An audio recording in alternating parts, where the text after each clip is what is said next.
waxay u muuqataa madaxweyne xasan sheekh maxamuud hadda inuu wajahayo mid ka mid a cadaadisyadii ugu baanaa waxaana ay iminka noqonaysaa cadaadiska inay ku soo biirayaan madaxdii xilalka ugu horeeya oo si wada jira u soo saaray warqad dhaleecayn ah oo la xiriira hanaanka dhulka dowladda loo maareeyo kaasoo waayadii ugu dambaysa filla Soomaaliya ay si weyn ugu mashquulsanayd madaxdan waxay sidoo kale tilmaameen in qaanuunka dowladda iyo xeerarka dhinaca dhulka ee dalka u yaala la baalmaray marka dhinac kasta laga istaago tallaabooyinka dowladda madaxweyne xasan sheekh maxamuud ee qaaday madaxweyne xasan sheekh ayaa noqonaya madaxweyne isagoo xilka haya ee si wada jira madaxdii xilka uga horeysay ay si weyn uga soo horjeestaan tallaabooyin uu qaaday waxaana sidoo kale dowladda loogu baaqay inay u diirnaxdo dadka maatida ah ee guryaha laga saaray madaxdan waxay sidoo kale soo jeediyeen in la tixraaco hanaanka maaliyadda qaranka oo ay muhiim tahay dhulalka xitaa dowladdu ay beeciso in la dhigo qasnada dhexe ee dowladda taas oo loogu adeegayo qaranka sidoo kale waxay soo jeediyeen in dadka Soomaaliyeed loo sameeyo turaale isla markaana madaxda qaranka hadda joogta aanay u dhaqmin si ka baxsan qaanuunka madaxdan ayaa dadka hadda warqadda diray waxaa ka mid ah Cabdiqaasin Salaad Xasan oo in muddo aan qayb ka ahayn hanaanka siyaasadda qaranka iyo sida ay wax u socdaan isla markaana aan ka soo muuqan warbaahinta iyadoo aysan jirin warqado uu soo saaray marka la eego marxaladihii kala duwanaa ee dalku uu soo maray madaxweyne xasan sheekh oo hore u wajahaya cadaadisyo siyaasadeed oo aad u adag oo uga imaanayay qolyaha mucaaradka ah ee sida weyn uga soo horjeeday hanaanka aragtida dowladdiisa ayaa hadda warqadan waxay ku noqonaysaa dhibaato kale oo siyaasadeed xilli qaranku uu wajahaya mashaakil amni iyo kuwa siyaasadeed oo la xiriira arrimaha doorashooyinka iyo waliba sida laga yeelayo xalinta siyaasadda gudaha taas oo ay u sii dheer tahay faragelinta shisheeye oo ay Soomaaliya waayadii ugu dambeysay ay wajahaysay waliba si gaar ah marka loo yimaado dagaalada ka dhacaya gobolka Gado madaxweyne xasan sheekh maxamuud suuragal ma tahay inuu ka jawaabo dhaleecaynta saddexda madaxweyne ee xilka ugu horeeya ay soo jeediyeen suuragal ma tahay inuu la yimaado difaaca qaanuun maadaama qodobada lagu soo eedeeyo guud ahaanba ay la xiriiraan sharciyada dalka gaar ahaan dastuurka iyo waliba xeerarka arrimaha dhulka iyo maaliyadda Soomaaliya dooda hadda madaxdan ay soo saareenna waxay ku soo aaday xilliga ugu muhiimsanaa sideese looga falceliyay muuqaalka koowaad ee caawa iyo qubanaha Barrow Show ayaan ku faaqidayaa saaxiibayaal soo dhawaada meel kasta oo aad joogtaanna ku soo biira YouTube-kana oo subscribe saara aad baad u mahadsantihiin sida la socoteen maalmihii ugu dambeeyay dowladda uu hogaamiye madaxweyne xasan sheekh maxamuud waxay wajahaysaa culaysyo siyaasadeed oo kala duwan si gaar ah madasha samata bixinta oo ay ku midoobeen siyaasiyiin xilal kala duwan dalka ka soo qabtay oo shirar ku lahaa magaalada Muqdisho isla markaana si weyn u dhaliilsanaa hanaanka dowladdu ay u shaqeyso marka loo yimaado siyaasadda maxalliga ah ee dalka iyo sidoo kale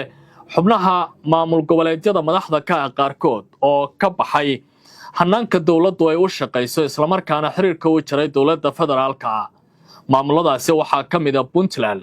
iyo Jubbaland oo marka saamiga siyaasadda Soomaaliya la fiiriyo hal daraf ka wada raacaya dowladda ayaa iminka tan iyo markaasi wajahaysay xasilooni darri siyaasi ah oo si weyn looga dareemay gudaha dalka taas oo xitaa saameyn ku yeelatay arrimaha amniga qaranka Soomaaliya dhinaca kale dowladdu waxay wajahaysaa dagaal culus oo ay kula jirtay kooxaha argagixiso oo gobolada qaar hore looga saaray balse qaarkood markii dambe dib u qabsaday arrimahan oo dadka siyaasadda falanqeeya kana aragtida dowladda federaalka ay ku dhaliileen kala qaybsanaanta siyaasiga ah ee ka jirta Soomaaliya si gaar ah maamulada hadda lagu la dagaalamaya kooxaha argagixiso oo ka shakiya maamulada qaar oo ay la shaqeynayeen sida maamulka Hirshabeelle oo ah kan ugu badan oo deegaanadii laga xoreeyay argagixisadu ay dib ula wareegeen haddaba warqadda ay soo saareen saddexdii madaxweyne ee xilka ugu horeeyay madaxweynaha Soomaaliya xasan sheekh maxamuud ayaa waxay kala yihiin Cabdiqaasin Salaad Xasan oo ka mid ah siyaasiyiinta sida weyn loo xushmeeyo horena u soo qabta xilal kala duwan oo ugu sareeya madaxweynaha qaranka maxamed cabdulaahi farmaajo oo ahaa madaxweynihii ka horreeyey xasan sheekh maxamuud oo hadda talada jooga iyo sheekh shariif sheekh axmed oo isna hore u soo noqday madaxweynihii dowladdii ku-meel gaarka ahayd dhammaan madaxdan waxa ay si weyn warqadda wadajirka ah ay soo saareen ay u muujiyeen xaaladda siyaasadeed ee dalka marka laga yimaado tan arrimaha dhulalka la xiriirka hannaanka dowladdu ay u wajahaysa inay tahay mid guud ahaanba baalmarsan qaanuunka waxay ugu horrayn u sheegeen shacabka laga saaray deegaanadii ay ku noolaayeen ee dhulka danta guud inay la wadaagayaan xanuunka waxaana dowladda loogu baaqay dadkaasi inay siiso goobo ay ku noolaadaan oo caafimaad ahaan iyo badqab ahaan ay ku baraari karaan marka loo eego deegaanka laga saaray isla markaana halkaasi ay ku sii jiraan warqadda saddexdan madaxweyne ay soo saareen ayaa abuurtay saameyn aad u ballaaran waxaana ay kordhinaysaa culayska siyaasiga ah ee madaxweyne xasan sheekh maxamuud uu hadda wajahayo iyadoo tallaabadan ay u muuqanayso ku eedayn musuq maasuq oo dowladdu ay hadda wajahayso sida madaxdan qoraalkooda ka dhex muuqanaya warqadda ayaa ugu horrayn waxaa lagu yidhi ugu horrayn waxaan tacsi u diraynaa qoysaska iyo qaraabada dadkii ku dhintay howlgalladii ku-tagrifalka dhulka danta guud ee ka socda magaalada muqdisho waxaan leenahay eebba ha u naxariista intii dhimatay kuwa dhaawacmana ha caafiyo sida ku cad qodobada 25aad 26aad iyo 43aad ee dastuurka ku-meel gaarka ah ee jamhuuriyadda federaalka ee Soomaaliya qodobada 50aad iyo 51aad ee sharciga maaliyadda guud ee qeexaya hantida danta guud iyo sida loo maamulayo iyo qodobada 6aad 22aad ee xeerka 41aad ee sharciga dhulqaybinta qodobadaasi dhammaan waxay qeexayaan marka laga saarayo diiwaanka dhulka danta guud inay waajib tahay in la xaqiijiyo arrimahan in muwaadin kasta uu xaq u leeyahay inuu helo deegaan aan waxyeello u lahayn caafimaadkiisa iyo baraarihiisa nololeed 2 in la soo bandhigo in laga maarmay dhulka lana iibinayo iyo waliba sababta 3 in iibintaasi ay ka mas'uul tahay hay-adda iibka qaranka 4 in la raadiyo laguna qoro faafinta rasmiga ah ee dowladda laguna dejiyo goobaha dadku ay isugu yimaadaan 4 in la xaqiijiyo u sinaanta fursadaha helidda dhulka iyo ka faa'iidaysiga kheyraadkiisa 5 xaqiijinta ka faa'iidaysiga dhulka si waafaqsan mabaadi'da dheefsashada dhulka iyo iyadoo aan dhibaato loo geysan deegaanka 6 xalinta khilaafaadka ka dhasha dhulka iyo hantida 7 nidaaminta dhaqdhaqaaqa suuqa ganacsiga dhulka si looga hortago ku tagrifalka xuquuqda milkiilayaasha dhulka ee yaryar 8 in la dhigo qasnada dhexe ee dowladda dakhliga ka soo xarooda dhulka la iibiyey marka ay madaxda intaasi sheegeen haddana waxay si nasiib darraa ku tilmaameen tallaabooyinka dowladda uu hogaamiye madaxweyne xasan sheekh maxamuud ay qaaday oo ku saabsan arrimaha dhulkaas oo xitaa qaarkood lagu dagaalamay sida kii ku yaallay tarabuunka oo ay ka dhasheen shaqaaqooyin sabab u ahaa dhimasho iyo dhaawac soo gaaray dad halkaasi ku noolaa taasoo markii dambe dowladdu ay sheegtay gaar ahaan laamaha amniga ee Soomaaliya in ay daba socdeen dad dambiilayaal ah oo hub watay isla markaana ay dadka deegaanku ka hor yimaadeen haddaba madaxda waxa ay sheegeen iyagoo ka hadlaya arrimahaasi iyo waliba tan la xiriirta dhulka waxa ayaan darro weyn ah in aan la marin qodobada sare ku xusan oo shuruucda dalka ay waajibinayaan in la raaco isla markaana ay si bareer ah loogu tuntay dastuurka ku-meel gaarka ah ee jamhuuriyadda federaalka ee Soomaaliya iyo shuruucda kale ee dalka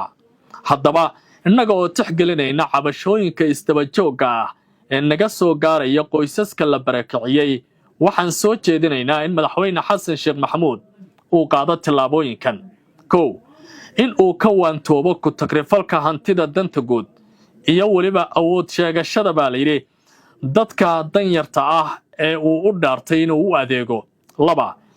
in dib u dejin loo sameeyo dadka la barakiciyo dadka la barakiciyey xaqa dastuuriga ahna ay u leeyihiin inay helaan deegaan. 3 in dhulka lagu soo celiyo gacanta dawladda kii laga maarmi waayana loo maro hanaanka sharcigu tilmaamay. sidoo kale madaxdan marka laga yimaado fariimaha ay u jeediyeen madaxweynaha dawladda federaalka ee Soomaaliya Xasan Sheekh Maxamuud waxay sidoo kale la hadleen qaar ka mid ah ganacsatada ka shaqeeya arrimaha dhulalka ee doonaya dhulka dadka laga saaray in ay iyaga la wareegaan. waxaana loogu baaqay inay si weyn uga fiirsadaan sida warqadda ay soo saareen madaxweyne Cabdiqaasim Salaad Xasan, Sheekh Shariif Sheekh Axmed iyo waliba Maxamed Cabdullaahi Farmaajo oo xilka ugu horeeya Xasan Sheekh Maxamuud oo hadda ah madaxweynaha qaranka. waxay la hadleen ganacsatada iyagoo yiri ugu dambeyn ganacsatada iyo bulshada Soomaaliyeed ee xalaal quudatada ah waxaan uga digaynaa in aanay ku kadsoomin dhulka danta guud ee ummadda ka dhaxeeya meelna ay uga soo wada jeestaan fasaadka iyo waliba baaliri boobka hantida qaranka iyaga oo ogsoon awoodda dastuuriga ah ee ku cad qodobka koowaad ee dastuurka kumeel gaarka ah ee Soomaaliya. warbixintan ama qoraalkan oo ay si wada jir ah u soo saareen Cabdiqaasim Salaad Xasan, Shariif Sheekh Axmed iyo waliba Maxamed Cabdullaahi Farmaajo waxa uu ku soo aadayaa iyadoo arrimaha la xiriira dhulka waayadii ugu dambeysay uu ahaa mid si weyn loogu dhaliilaya dawladda hadda talada joogta. haddana marka la eego dawladda ayaan ilaa iyo hadda wax jawaaba ka soo saarin. waa warqadii ugu cusleed oo ay si wada jir ah u soo saareen madaxweynayaashii xilalka soo qabtay ee ka horeeya Xasan Sheekh Maxamuud iyadoo culaysyo kala duwan oo siyaasadeed dawladdu ay wajahaysay. maalmihii ugu dambeeyay waxaa jiray xubno mucaarad ah oo dawladda ka soo horjeeda oo ka shaqeynaya mooshin ka dhana xukuumadda uu hogaamiyo ra'iisul wasaare Xamse Cabdi Barre. inkasta oo golaha wasiirada qaarkood iyo xubno dawladda aad u taageersan ay si weyn uga soo horjeesteen tallaabada ay mucaaradku qaadayeen. haddana waxaa hubanti ah sanadkan Soomaaliya inay galayso xaalad adag oo siyaasadeed marka dhowr dhinac oo kala duwan laga eego. marka la fiiriyo hanaanka wajahitaanka doorashooyinka la filaya inay dhacaan bisha May ee sanadka soo socda maadaama 15 bishaasi uu ku eg yahay muddada xilhaynta dastuuriga ah ee madaxweyne Xasan Sheekh Maxamuud. isla markaana dhinaca kale laga eego xaaladda amni ee qaranka oo meelaha qaar loo baahan yahay ciidamada dawladdu inay dib u xoreeyaan dhulka gacanta argagixisada ku jira iyo xasilinta siyaasadda amuraha gudaha maadaama maamul goboleedyada qaar iyo dawladda federaalka ay si weyn u kala aragti duwan yihiin. dadka qaar xitaa waxay soo jeedinayaan in maamul goboleedyada hadda jooga qaarkood uu waqtigoodii dhammaaday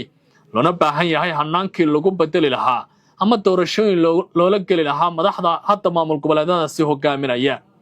marka dhinac kasta laga istaaga Soomaaliya waxay hadda wajahaysaa xaalad adag oo siyaasi ah. cidda kaliya oo arrimahaasi furfuraysana waxay noqon kartaa tallaabada uu qaaday madaxweyne Xasan Sheekh Maxamuud oo laba jiha mid uun dalka aadin doona. waa mar inuu la yimaado tanaasul siyaasadeed isaga iyo xukuumaddiisa isla markaana isku soo dhawaanshiyo la abuuro dhinacyada kala duwan ee aragtiyada qaba laga wajaho iyo waliba in arrimaha la xiriira aragtiyadooda ay ku sii adkaystaan. taasi oo muujinaysa in qaar ka mid ah hogaamiyaasha sida weyn uga soo horjeeda dawladda ee mucaaradka ah aragtidooda ay ku sii adkaystaan. labadan dhinac midii loo jiheeyo ayay Soomaaliya aadi kartaa iyadoo waliba dalku uu yahay mid nugul marka la eego marxaladda iyo xaaladda siyaasiga uu ku jiro dalkan oo ka kabanaya colaadihii muddada dheer haystay ee wajiyada kala duwan lahaa. soo dhawaada khiyaarta inala socotay tabinta caawa ee qaybtan qubanaha Barrow Show. intaan ayaan ku soo gabagabeynayaa si aad macluumaad iyo warar dheeraad ah u heshaan ku soo biira YouTube-kan oo subscribe saara. nabadgelyo.